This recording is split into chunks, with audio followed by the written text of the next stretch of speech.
So the main point to consider here is that if lights go out for Europe during winter, then the downside of that will be industrial cutbacks and shutdowns, which will result in unemployment, high inflation, and possibly a global recession. And believe me, the situation in Europe will be very similar to a country that has been sanctioned, because the ultimate goal of any sanction is to create an economic crisis.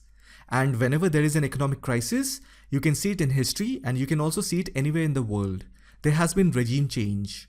So if Western countries are trying to change the Russian regime by doing all of this, I think this winter we are going to witness a lot of leadership changes in many European countries because of the whole process that I just explained. And by the way, Boris Johnson resigned on 7th July, and now Italian Prime Minister Mario Draghi has chosen to resign. In a span of 1 week, 2 NATO leaders have chosen to resign.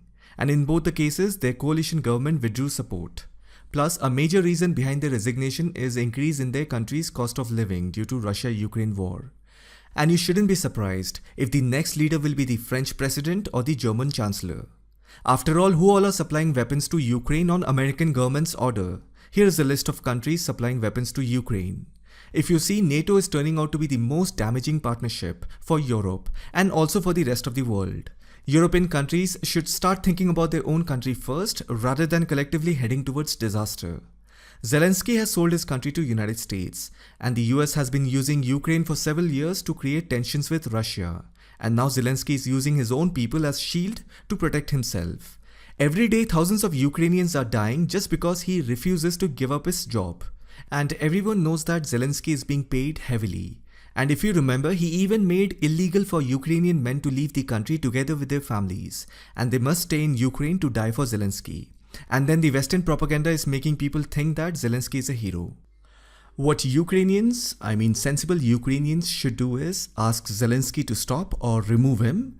Russia has already signed an order to give Ukrainians Russian citizenship.